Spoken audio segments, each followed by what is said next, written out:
Magandang araw po, welcome po sa aking channel, Love9 TV.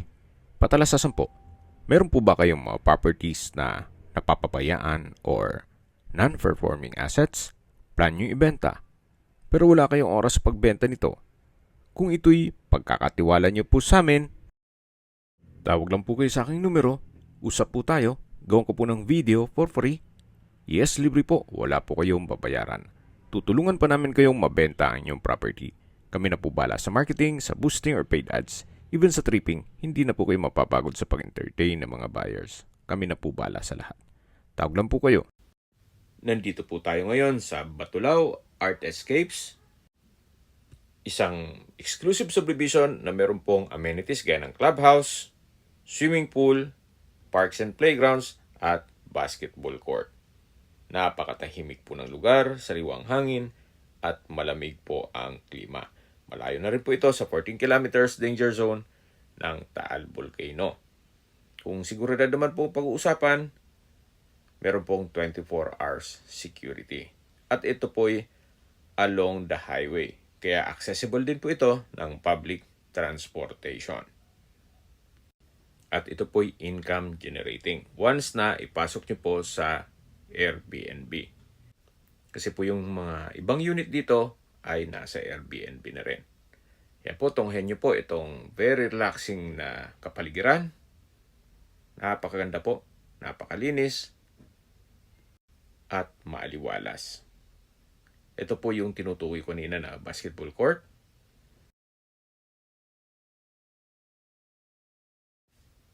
At yung sa gitang parte naman ay yung parks and playground.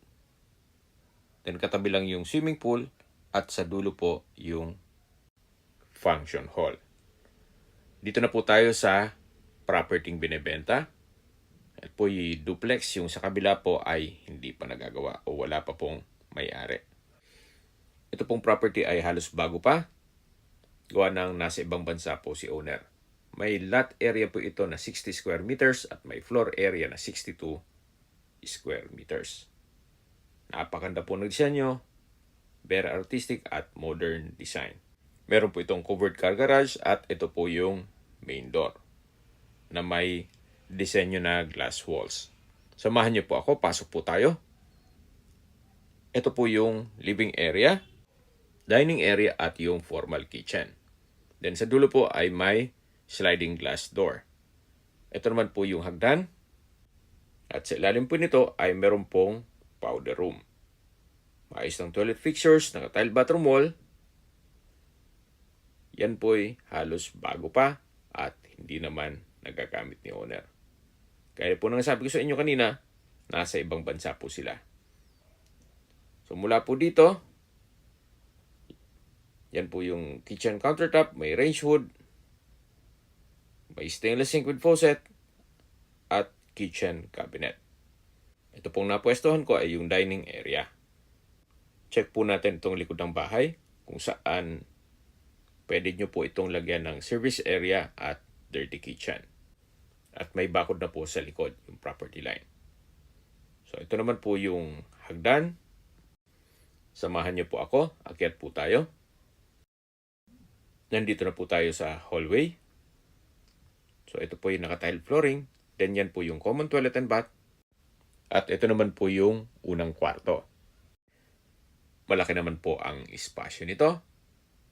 At napaganda po ng design itong glass window and wall. Meron din po itong window type aircon. Pulido ang pagkapintura ng ceiling at wall. Meron din po itong pin lamps. Then meron din mga outlet. At naka-tile flooring. At meron din pong from floor to ceiling na wardrobe o built-in cabinet. Labas po tayo. So yan po yung hagdan, matatanaw natin. At ito naman yung pangalawang kwarto. Kung saan malaki din ang espasyo, meron din pong glass window, pulido din ang pagkapintura, may mga outlet sa gilid nito, at meron pong from floor to ceiling na wardrobe. Labas po tayo para check natin yung common toilet and bath. Maayos naman po ang toilet fixtures nito. Naka-tile bathroom wall, may bathroom window, bathroom sink, water closet, at meron pong shower. Makikita nyo naman po, may balot pa yan. Kaya po nasabi ko sa inyo kanina, halos hindi pa to nagamit ni owner. Gawa ng nasa ibang bansa po sila. At dalawa po ang bahay niya dito. So, yan po yung mga kwarto at yung common toilet and bath. Bababa na po tayo. Meron pong staircase glass window na nag-serves as natural sunlight. Itong staircase wall ay pulido rin ang pagkapintura. Habang naglilibot po tayo, pag-usapan na natin ang distance, location at travel time. Mula po sa Welcome Arc Nasugbo, ang distance is 3.4 kilometers at ang travel time is 5 minutes. Mula naman po sa Twin Lakes, ang distance is 5.3 kilometers at ang travel time is 8 minutes. Mula naman po sa mga beach resort sa Nasugbu, Batangas, ang distance is 28.7 kilometers at ang travel time is 35 minutes. Nandun na rin po ang bayan mismo ng Nasugbu, public market, groceries, convenience store, remittance center, banks, schools, church, at hospital. Yan po yung lagi kong binabanggit sa inyo na dapat yung i-consider sa paghanap ng property, yung meron pong malapit na hospital. Hindi ko naman po sinasabing sakitin kayo, yan naman po ay for emergency purpose lang naman. At mula naman po sa Tagaytay Rotonda, ang distance is 18.6 kilometers at ang travel time is 50 minutes. Sa Tagaytay Rotonda po ay kumpleto na rin gaya ng hotels, restaurants, banks, schools, church at hospital. So meron pong mga malapit na hospital sa area. At mula naman po sa Manila o sa airport, ang distance is 74.1 kilometers at ang travel time is 2 hours and 32 minutes. Nandito po ulit tayo sa loob ng bahay at ito po yung setback kung saan meron po kayong mga improvements na pwedeng gawin dito. At yan man po yung upper part ng likod ng bahay.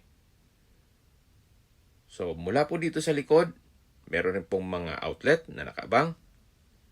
At dito po sa gilid ay meron din pong setback. At yan po naman yung side view. Then meron pong 1 meter setback dito. So ayan po yung property binebenta. Ito po yung pre-owned. At binebenta po ito sa halagang 5.5 million pesos. Kung may mga katanungan po kayo, tawag lang po kayo sa aking numero. Sa mga kababayan naman natin nasa ibang bansa, meron po akong Telegram. Sa mga iPhone user naman, may iMessage. Meron din pong Imo, Skype, Viber at WhatsApp. Same number lang po, 0917-316-3399. Sa mga nagtatanong naman po ng aming Facebook, meron po aming Facebook page na Nov9TV at Facebook Real Video. Meron din pong TikTok at Instagram. May ibang YouTube channel po kami, the Nov9TV channel,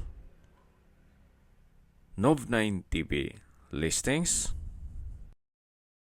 Nov9TV On The Spot, Nov9TV Updates, at Nov9TV House Rental. Sana po naibigyan nyo ang video presentation. Paki-like and subscribe na lang po sa aking channel para ma-update din po kayo sa aking future listings.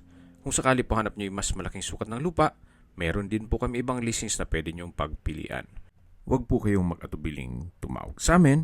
Then, let us know your budget para malaman namin kung anong property pwede naming ilog sa inyo. Sa lahat pong viewers, subscriber at nagtiwala po sa amin, salamat po sa suporta. Ingat po kayo lagi at yung pamilya. Maraming salamat po.